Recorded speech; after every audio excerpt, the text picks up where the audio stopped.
The Lagos air always felt heaviest on a Friday night, thick with exhaust fumes and the promise of a weekend. But for me, it was something else. It was the weight of goodbye. Amaka's hand, so warm in mine just moments ago, was gone. She waved from her boat ride, a bright flash of her yellow dress disappearing into the Surulere night. My own apartment in Yaba felt like a tomb when I got back. The silence deafening. We would just had the perfect evening dinner at a nice spot in Ikesia, shared jokes, her infectious laugh echoing in my ears. But now, the familiar dread was back, a cold knot in my stomach, tightening with every tick of the clock. Was she safe? What if something happened before I saw her again?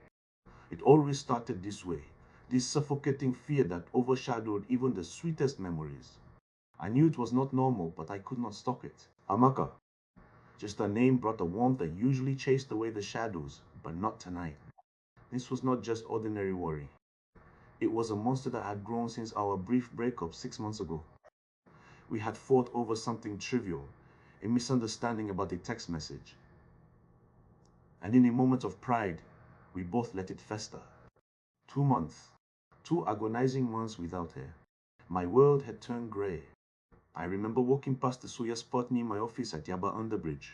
The smell of sizzling meat that used to remind me of our late night drives, now just a painful memory. It felt like a limb had been torn away. When we finally found our way back to each other, the relief was immense, like breathing fresh air after drowning. But the seed of fear had been planted, a tiny insidious seed that whispered, "This can happen again."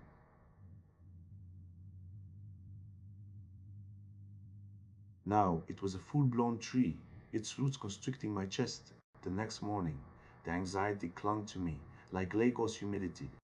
I tried to shake it off, to focus on work at my tech startup near Co-Creation Hub. I was supposed to be coding, innovating, pushing boundaries. Instead, my mind was a messy circuit board of what ifs. I found her hair tie on my bedside table, a simple elastic band, yet it hit me like a physical blow. The faint smell of her perfume, a mix of vanilla and something uniquely, Amaka, filled my nostrils and twisted my gut. It was not nostalgia, it was pure dread. I picked up my phone, scrolled through our chats, rereading old messages. Did she sound different in that last voice note? Was her good night a little too casual? My logical mind screamed at me. Chike, she loves you. You know this. But the monster whispered louder. What if this time it is for good? What if you mess it up again? Later that week, I met Tunde, my oldest friend, for some gisted up pounded yam and egusi soup at a buka in Surulere. He would know me since primary school, knew my tales. He watched me pick at my food, my eyes darting to my phone every few minutes. Omo, waiting by this now? He asked, spoon hovering over his own plate. You know the chop line before. You look like person where see ghost. I forced a laugh, tried to brush it off. Ah, no be anything, just walk wahala. Tunde just raised an eyebrow. Walk wahala way they make your face they squeeze like old newspaper? Now Amaka again? You too they fear say she go run. Relax small now. The girl loves you. I see how she looks at you. His words, meant to reassure, only fueled the fire. He saw it. Others would too. I was becoming this clingy, anxious mess. I tried to act normal, but my every action, every text I sent to Amaka was carefully calculated to ensure she was still there, still ours. Amen.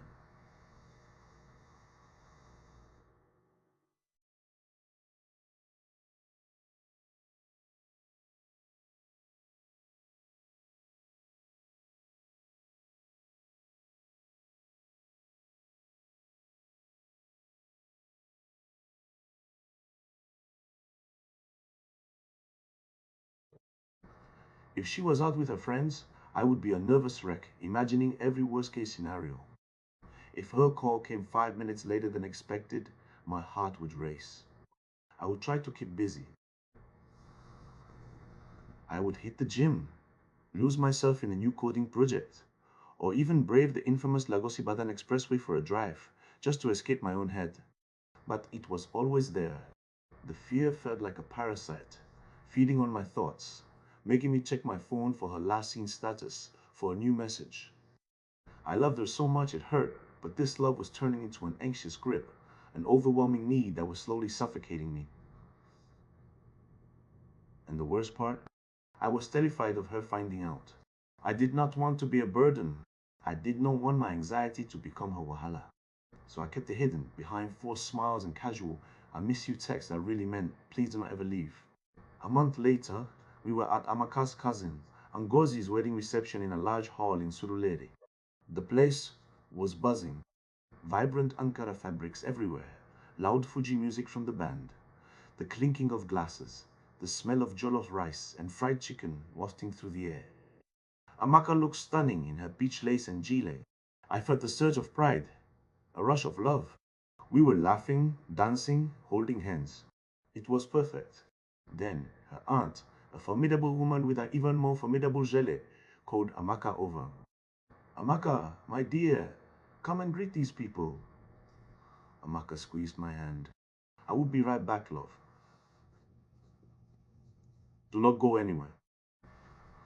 She smiled, a dazzling smile, and walked away towards a group of relatives by the cake stand. Just for a moment, my hand felt cold. Just for a moment. That just for a moment stretched into 5, then 10. The crowd seemed to swell around me. The music, once joyful, now felt like a blaring siren. My eyes darted around, searching for her peach kele, but all I saw were flashes of red, blue, green. Everyone was laughing, chatting, moving, and Amaka was gone. The cold knot in my stomach returned, tighter, sharper. Panic clawed at my throat. My breathing grew shallow. She said she would be right back. What if something happened? What if she just left? What if she realized she did not want to come back to me? My chest tightened, a crushing weight pressing down. I tried to push through the dancing crowd, murmuring, excuse me," but my voice was weak, unheard. Sweat beaded on my forehead. The fear was consuming me, right here, in the middle of a celebration. My love for her, once my greatest joy, had become my most terrifying prison. I stumbled away from the main hall, needing air, needing space. I found a quiet corridor, my breath coming in ragged gasps. Leaning against the wall, I finally caught my reflection in a dusty mirror. My eyes were wide, my face pale. This was not me. This was not the Chike Amaka fell in love with. This was a man shackled by an invisible chain, a chain forged from a past heartbreak and an irrational, all-consuming fear. I saw Amaka's reflection behind me, her brow furrowed with concern, a soft hand reaching out to touch my shoulder. "Chike, waiting happen? Are you okay?" Her voice was gentle, full of worry. I flinched, not because of her, but because of the shame.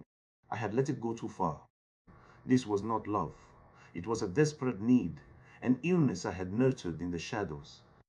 And now she saw it. The mask had fallen, shattered in the chaos of a wedding hall. We left the wedding early. The boat ride back to Surulere was silent save for the hum of the engine and the distant Lagos traffic. Amaka held my hand, not asking, just being there. When we got to a place, we sat on a balcony, the night breeze a welcome relief. I need to tell you something, Amaka," I started, my voice hoarse. I took a deep breath, looking at her beautiful, understanding face. It is this fear, this intense fear of losing you. Ever since we broke up that time, it has been there. It is like a shadow that follows me, a constant worry that something will go wrong, that you will leave me again. Every time we say goodbye, I feel like my chest is tightening. It is not fair to you, and it is destroying me inside. The words stumbled out, raw and painful, but also liberating. A burden I would carried alone for so long was finally seeing the light. Amaka listened, her eyes soft, a slight frown on her face.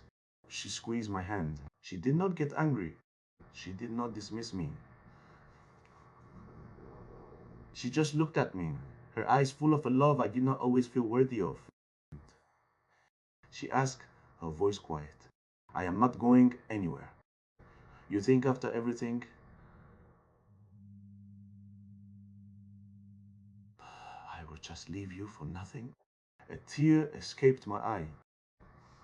I was so scared, Amaka. So scared of being a burden. She wrapped her arms around me, holding me tight. "You are not a burden.